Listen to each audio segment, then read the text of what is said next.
রহিম। বাংলাদেশ জাতীয়তাবাদী দলের 47তম প্রতিষ্ঠা বার্ষিকী উপলক্ষে আয়োজিত আজকে ঢাকা মহানগর উত্তর এই খাল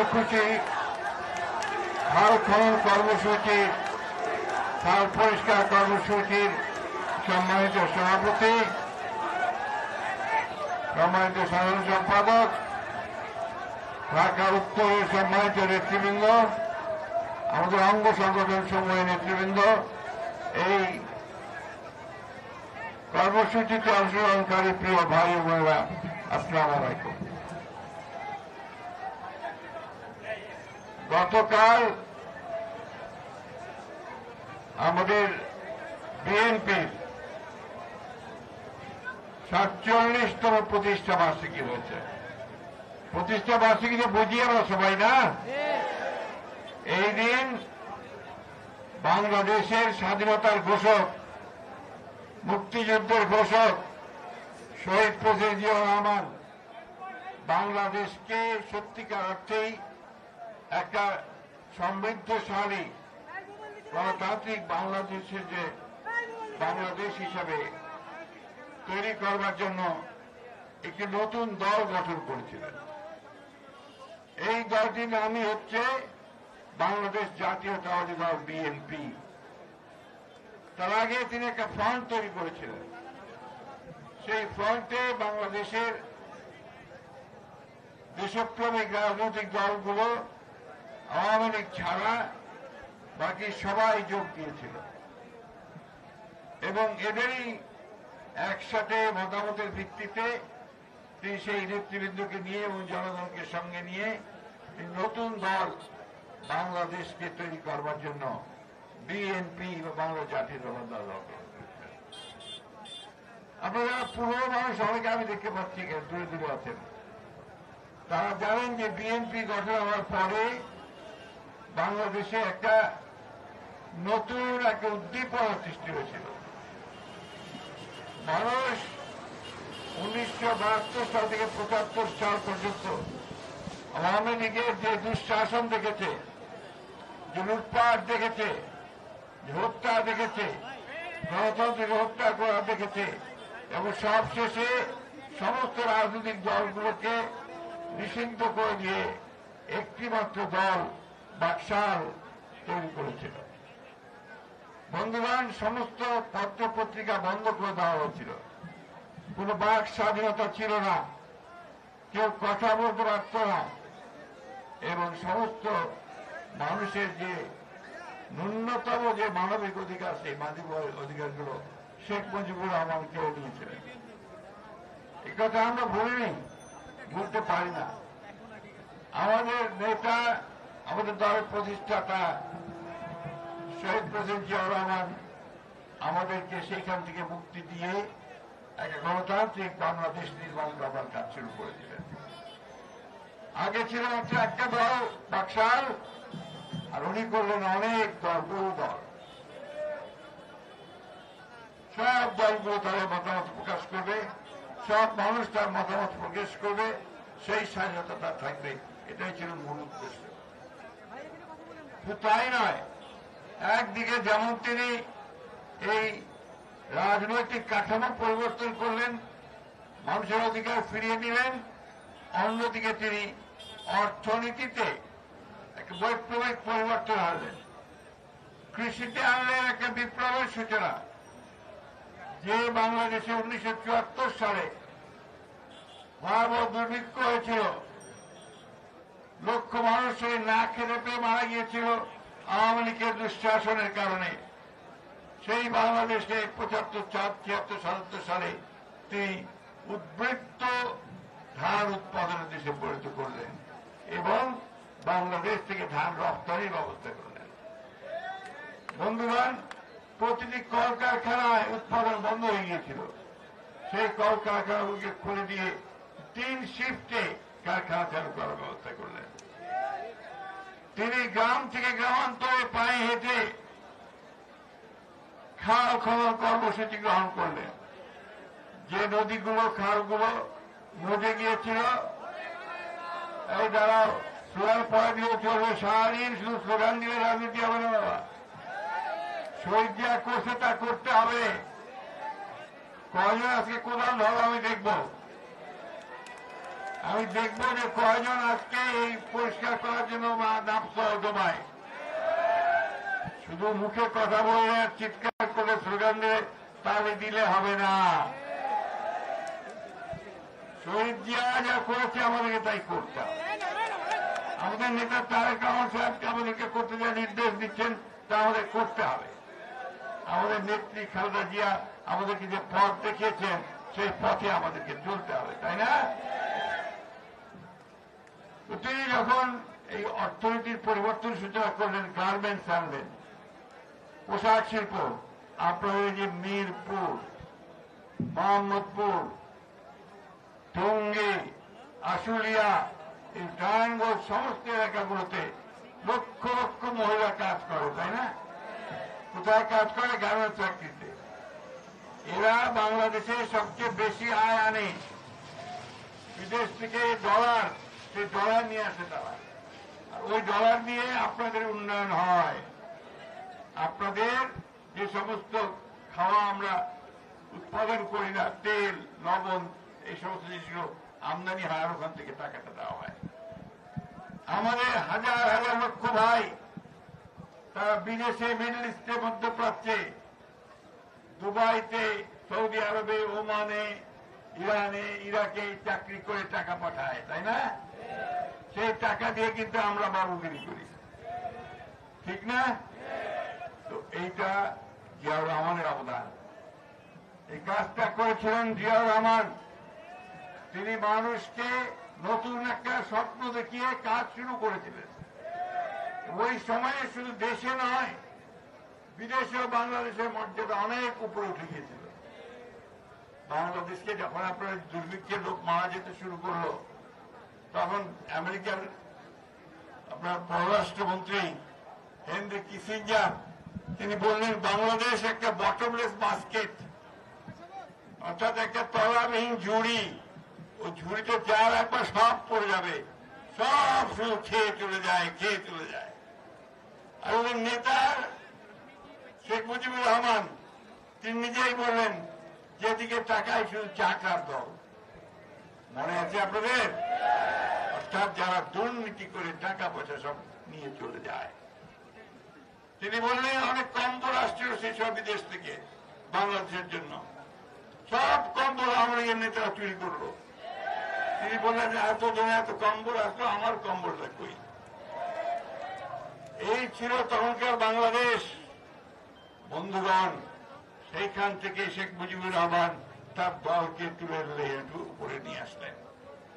বিদেশে জিয়াউর রহমানকে ইরান যুদ্ধ রাখছিল, সেই যুদ্ধের মধ্যস্থতা করতে তাকে পাঠানো হয়েছিল জাতিসংঘ।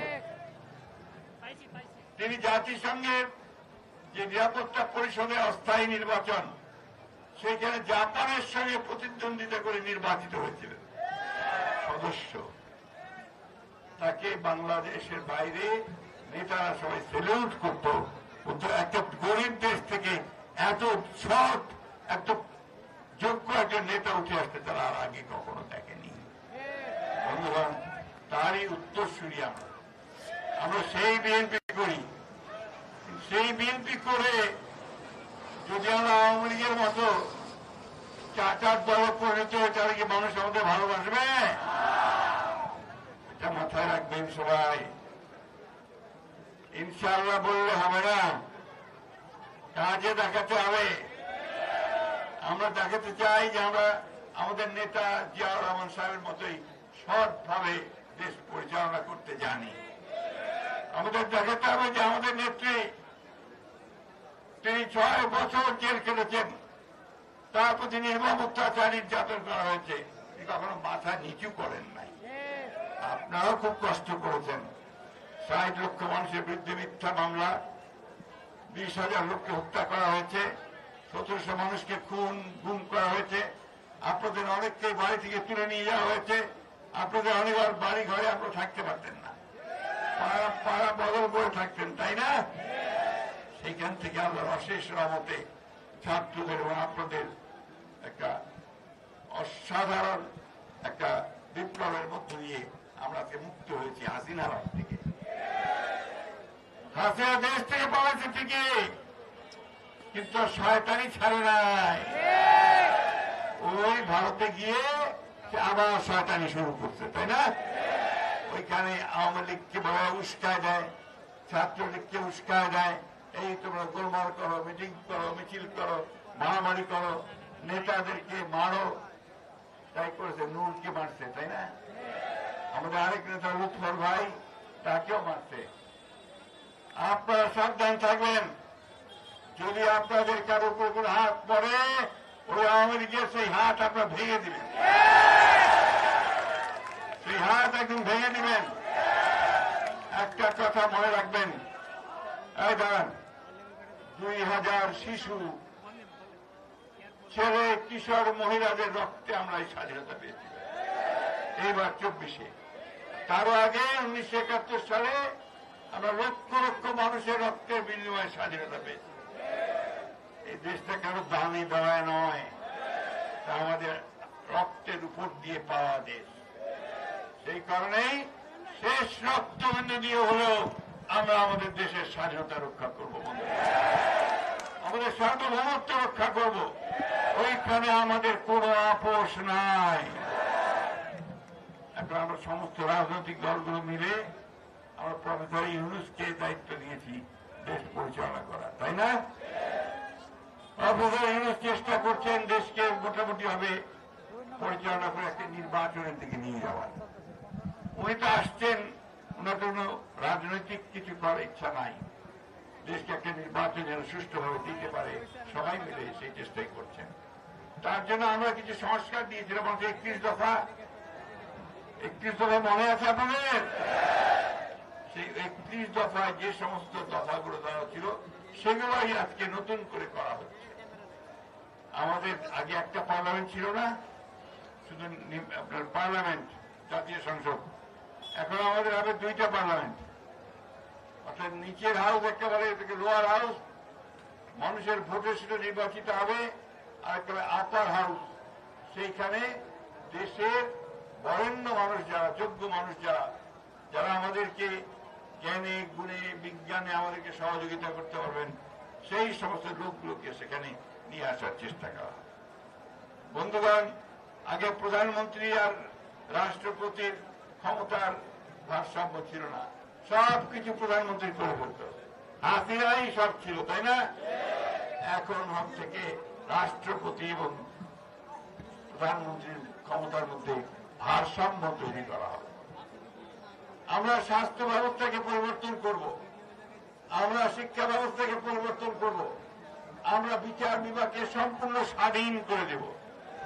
আগে কি হতো, ওই সেক্রেটারিয়েট থেকে আইনমন্ত্রী বলতো যে ওরে জেলে দাও, উনি জেলে দিয়ে দিল, ওরে রিমান্ডে দাও, ওরে রিমান্ডে দিয়ে দিল, ওরে ছাইড়ে দাও, ওরে ছাইড়ে দিল, তাই না? এখন আর ওইসব হবে না, আইন যেভাবে চলে, আইন যেভাবে আছে সেইভাবে চলবে, অর্থাৎ বিচার বিভাগের স্বাধীনতা নিশ্চিত করা। বন্ধুগণ, এই যে আমাদের বন্ধুরা এখানে ক্যামেরা ট্যামেরা নিয়ে দাঁড়িয়ে আছে, ওইদিকে আছে, এদিকে আছে, আগে তারা লিখতে পারতো না, বলতে পারতো না, দেখাতে পারতো না, এখন সব পারে। ইনশাআল্লাহ আমাদের গভর্নমেন্ট আসতে আরো বেশি পারবে, কারণ এটা সূচনা করেছিলাম আমরাই, তাই না? আজকে এই খাল খনন কর্মসূচিটা আমরা কেন আনলাম এখানে? খাল পরিষ্কার, এই জন্যে আমাদের র্যালি হওয়ার কথা ছিল। তো র্যালি হলে আপনার এই রাস্তায় খুব বিরাট ভিড় হয়ে যায়, গাড়ি ঘোড়া বন্ধ হয়ে যায়, ঢাকা শহর বন্ধ হয়ে যায়, মা বোনদের কষ্ট হয়, মানুষের কষ্ট হয়। এই কথা চিন্তা করে আমাদের তারেক রহমান সাহেব বললেন যে এক কাজ করেন, ঢাকা শহরে 2টা যে অঞ্চল ইউনিট, 2 ইউনিটের 2টা খাল আপনারা বেছে নেন, যেটা আপনারা পরিষ্কার করবেন। সেইভাবে আমরা আপনাদের নেতাদেরকে বলেছি, তারা সেইভাবে আজকে এখানে আপনাদের পরিষ্কার করার জন্য ব্যবস্থা নিয়েছেন। আমার একটা অনুরোধ আছে নেতাদের কাছে, আজকে 5 মিনিটের জন্য দেখিয়ে চলে গেলে হবে না। 5 মিনিটের জন্য আমরা দেখালাম যে আমরা পরিষ্কার করতেছি, তারপরে নাই। এই খাল আমরা দেখতে চাই যে পরিষ্কার হয়েছে এবং আপনাদের নেতা কর্মীরা পরিষ্কার করছে। এইখানে বোঝা যাবে যে আপনাদের দলের প্রতি দরদ কতটা। ফাঁকি দিলে করবো না, নেতাদেরকে আরো বেশি করে বলি। নেতারা দেখুন টুকবুট পড়ে আসছে, আজকে সবাই টুকবুট পড়ে আসছে। টুকবুটে কি খাল পরিষ্কার করা যাবে? যাবে না। গাম বুট পরেন বা হাফ প্যান্ট পরেন, পরে সবার সঙ্গে লাগে, তাই না? মহিলা নেত্রীরা কেউ কেউ পার্লার থেকে আসছে, আমি দেখতে পাচ্ছি। এই প্রোগ্রাম হবে না, হাঁটতে হবে, জনগণের কাছে যেতে হবে, বাড়ি বাড়ি গিয়ে বিএনপির কথা বলতে হবে। জিয়া রহমান, খালেদা জিয়া, তারেক রহমানের কথা বলতে হবে, তাই না? আইসেন না, আপনাকেও দেখতে চাই আমি হাঁটতে বুঝছেন? আমি কি কথাগুলো ভুল বলছি ভাই? ছাত্র দল, যুব দল, স্বেচ্ছাসেবক দল সবার আগে নেতৃত্ব নিতে হবে, তাদেরকে নেতৃত্ব নিতে হবে।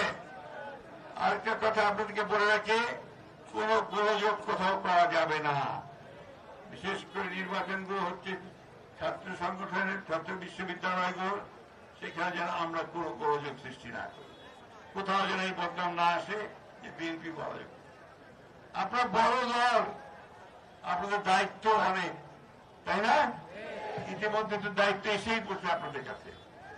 পাড়ায় মহল্লায় কোন গোলযোগ করে লোকজন আপনাদের কাছেই আসে না মিটমাট করে দেওয়ার জন্য। পুলিশ ভাইরা ওই দূরে থাকে বলে আপনাদের ব্যাপার আপনারা বলে। মরাল নাই তো, অপকর্ম করছে তো অনেক, তাই না? এখন অপকর্ম করতে দেওয়া যাবে না। আমরা পুলিশ ভাই সবাইকে আহ্বান জানাই, অতীতে যে খারাপ কাজ করছেন, এখন দয়া করে ভালো হয়ে যান, সিধা হয়ে যান, জনগণের সঙ্গে থাকেন, তাহলে আপনাদেরকে সবাই ভালোবাসবে। বক্তব্য বরাবর রৌদ্র আবার উঠছে, গরম হচ্ছে। আপনারা দয়া করে সবাই এই অংশগ্রহণ করেন কর্মসূচিতে এবং এই কর্মসূচিকে সফল করেন। এটা মনে রাখবেন যে এটা আমাদের তারেক রহমান সাহেবের প্রোগ্রাম, তাই না? কার প্রোগ্রাম? কি আমরা খাল কাটবো? জোরে বলতে হতো, খাল কাটবো, পরিষ্কার করবো, পুরা পরিষ্কার করবো তো। এটা করে আমি এই কথা বলে আরেকটা কথা বলে শেষ করব। অনেক গুজব চারদিকে, তাই না?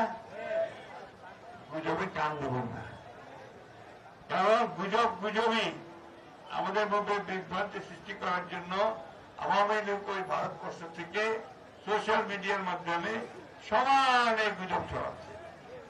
আমাদের মধ্যে কোনো বিভেদ নাই, আমাদের মধ্যে ঐক্য, সে ঐক্য নিয়ে আমরা জয় করবো ইনশাআল্লাহ। সবাইকে আজকে এই কাজ অংশগ্রহণ করার আমন্ত্রণ জানিয়ে শপথ করার জন্য এই কর্মসূচির উদ্বোধন ঘোষণা করে আমি শেষ করছি। আসসালামু আলাইকুম।